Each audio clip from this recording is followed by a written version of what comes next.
कालू कौवे के बांस का घर। हिमाचल के मुखिया सेठ कड़कनाथ सेठ अपने बेटे कालू कौवे से बहुत परेशान रहते थे। कालू कौवा अपने पिता के साथ किसी भी काम में हाथ नहीं बटाता था।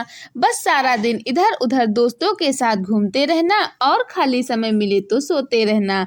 कड़कनाथ मुखिया को इसी बात की चिंता थी कि कालू कभी गांव की जिम्मेदारी संभालने आई तो वह कैसे जिम्मेदारी संभाल पाएगा। इसलिए एक दिन गुस्से में आकर कड़कनाथ सेठ कालू से बोलता है, कालू, तू कब तक इस तरह निठल्ला घूमता रहेगा? तेरी उम्र के कौवे शहर जाकर बड़ी बड़ी नौकरियां कर रहे हैं या फिर अपने पिता के साथ गांव की पंचायत में बैठते हैं। पर तुझे मैं कह कर थक गया। तू भी कुछ काम कर लिया कर। पर तेरे काम में तो जू तक नहीं रहनी थी। मैंने फैसला किया है, अब तुम गाँव में तभी आओगे जब कुछ काम धंधा सीख जाओगे। अरे कैसी बातें कर रहे हो? अकेला कौवा कहाँ कहाँ भटकेगा। माँ, मुझे नहीं जाना कहीं भी। मैं पतंग उड़ाने बबलू के घर जा रहा हूँ। खबरदार, जो पतंग उड़ाने गए मैंने कह दिया सो कह दिया। अब तुम कल सुबह काम की तलाश में जाओगे और कोई काम सीख कर ही लौटोगे। कड़कनाथ ने जबरदस्ती कालू को काम की तलाश में भेज दिया ताकि वो एक जिम्मेदार कालू बन के आ सके। कालू काम की तलाश में निकल तो पड़ा पर उसका मन काम करने में बिल्कुल नहीं था। उड़ते उड़ते कालू एक जंगल में पहुंचा। वहां एक पेड़ के नीचे साधु महाराज तपस्या में बैठे हुए दिखाई दिए। कालू ने देखा एक काला नाग साधु बाबा को डसने वाला है। उसने कुछ भी देरी ना करते हुए झट से नाग को उठाया और एक और फेंक दिया। जोर से साधु बाबा की तपस्या टूट गई। उन्होंने नाग को झाड़ी से भागते देखा। धन्यवाद बेटा, तुमने आज मेरी जान बचा ली। आओ मेरी कुटिया में चलो, वहाँ चलकर बात करते हैं। बाबा, आपकी कुटिया तो बहुत सुंदर है। ये तो बांस से बनी हुई है। बेटा, ये बांस की कुटिया मैंने खुद बनाई है। बांस को जोड़ जोड़ कर बहुत मेहनत से मैंने इसे तैयार किया है। बाबा, क्या मैं कुछ दिन यहाँ आपके पास रह सकता हूँ? हाँ बेटा, बिल्कुल रह सकते हो। कालू उन साधु बाबा के साथ ही रहने लगा और साधु बाबा को बहुत सेवा करता था। वहाँ पर कालू ने बांस से घर बनाना सीख लिया। एक दिन साधु बाबा कालू से बोले, कालू बेटा, मुझे यहाँ से दूसरे स्थान पर जाना है। अब तुम्हारा भी अपने गांव लौटने का निश्चित समय आ गया है। पर बाबा, मुझे तो मेरे पिताजी ने कहा था जब तक मैं कोई काम धंधा नहीं ढूंढ लेता तब तक मैं गांव वापस नहीं जा सकता। काम तो तुमने सीख लिया बेटा। तुमने बांस के घर बनाने सीखे हैं, वो भी बहुत मेहनत का काम है। अब तुम अपने गांव जाना और वहाँ पर तुम जल्दी ही बांस के घर बनाना शुरू कर देना। बस ये काम है, एक दिन ये बांस के घर तुम्हारे बहुत काम आएंगे। साधु बाबा से विदा लेकर वापस गांव पहुंचता है और अगले दिन बांस मंगवाकर पूरे गांव में बांस के घर बनाना शुरू कर देता है। पता नहीं इस कौवे को मैंने काम धंधा ढूंढने भेजा था, पर ये तो बांस के घर बनाने में लग गया है। देखने में घर कितना सुंदर और मजबूत है।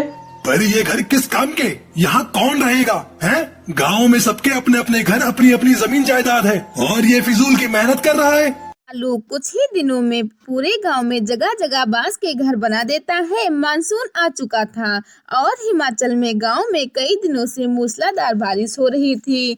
एक शाम पानी का बहाव तेज हो जाता है जिससे हिमाचल गांव में बाढ़ की चपेट में आ जाता है। हिमाचल के साथ साथ आसपास के गांव बाढ़ में डूब जाते हैं। हिमाचल गांव के पक्षी हाहाकार मचाने लगे। फिर उन्हें गांव में बांस के बने घर दिखाई दिए जो काफी ऊंचे में बने हुए थे और उन बांस के घरों तक बाढ़ का पानी नहीं पहुंच रहा था। पूरे गांव में बाढ़ से बचने के लिए कालू के द्वारा बनाए गए बांस के घरों में शरण ली। कड़कनाथ सेठ अपनी पत्नी और कालू के साथ बांस के घर में शरण लेता है। बापू, मुझे साधु बाबा ने बोला था कि वक्त आने पर ये बांस के घर बहुत काम आएंगे और आज हमारा पूरा गांव बाढ़ की चपेट में आ गया है। गांव में एक एक घर बाढ़ में डूब गया है, पर ये बांस के बने घर नहीं डूबे। हमारा पूरा गांव सुरक्षित है। हाँ कालू बेटा, तुमने तो सचमुच अपने गांव के लिए जो किया है वो मैं भी नहीं कर सकता। मुझे तुम पर गर्व है मेरे बच्चे। कुछ दिनों बाद सब कुछ ठीक हो गया। गांव वालों ने कालू की बहुत तारीफ की और फिर कालू खुशी खुशी अपने गांव में रहने लगा। कालू की बैंगन की खेती। बहुत समय पहले अफ्रीका के जंगल में टूनी चिड़िया अपनी दो बहुओं के साथ रहती थी। कुछ दिनों से उसकी तबीयत खराब चल रही थी। वह अपने दोनों बेटा और बहुओं को अपने पास बुलाती है। मेरे बच्चों, मुझे लगता है अब मैं ज्यादा दिनों तक जिंदा नहीं रह पाऊंगी। मैं चाहती हूँ अपने जीते जी सारी जमीन जायदाद तुम दोनों में बराबर बराबर बांट दूं। अरे माँ जी, आप अपने मुँह से ये क्या अपशगुनी बातें बोल रही हैं? मरे आपके दुश्मन, आप जल्दी ठीक हो जाएंगी। नहीं टुनटुनी बहू, मेरा बुलावा ऊपर वाले के यहाँ से आ गया है। अपने जीते जी बंटवारा कर दूंगी तो चैन से मर सकूंगी। हाँ माँ जी, आप बिल्कुल सही कह रही हैं। वैसे भी आपको देखकर लगता है आप बस 1-2 दिनों की ही मेहमान हैं। आप ऐसा करिए, ये घर मेरे नाम कर दीजिए और जंगल के बाहर वाली जमीन टुनटुनी और कालू कौवे को दे दीजिए। लूसी बहू, ये तुम क्या कह रही हो? वो जमीन तो बंजर है। उस जमीन पर कई सालों से खेती नहीं हुई है। तो क्या हुआ, कालू हट्टा कट्टा है, मेहनत करेगा तो बंजर जमीन भी उपजाऊ हो जाएगी। माँ जी, लूसी भाभी को जो चाहिए वो दे दीजिए, हम लोगों को कुछ नहीं चाहिए। टुनटुनी बहू, तुम बहुत अच्छी हो। पिछले जन्म में मैंने जरूर कोई पुण्य किया होगा जो तुम्हारी जैसी बहू मुझे मिली। दोनों बेटों और बहुओं को उनका हिस्सा देकर टूनी चिड़िया राहत की सांस लेती है। टुनटुनी ऐसा करो, तुम माँ जी को अपने साथ लेती जाओ। मुझे कुछ दिनों अपने मायके जाना है। अगर मैं चली गई तो माँ जी की देखभाल कौन करेगा? ठीक है भाभी, आप बेफिक्र होकर अपने मायके जाइए, मैं माँ जी का ख्याल रख लूंगी। कालू कौवा अपनी माँ और पत्नी के साथ एक छोटा सा घोंसला बनाकर रहने लगता है। इस तरह कुछ दिन गुजर जाते हैं।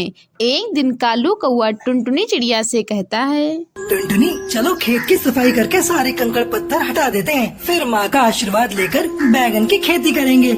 ये तो आपने बहुत अच्छा सोचा है जी। देर करने से कोई फायदा नहीं, हम आज से ही खेत की सफाई शुरू कर देते हैं। दोनों पति पत्नी मिलकर खेत का सारा कंकड़ पत्थर हटाकर उसकी सफाई करते हैं। फिर उसमें मिट्टी और खाद डालते हैं।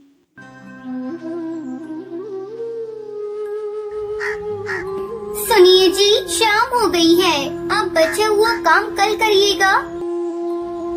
माँ जी कुछ तो बोलिए। माँ जी, आप इतनी जल्दी हमें छोड़कर नहीं जा सकती।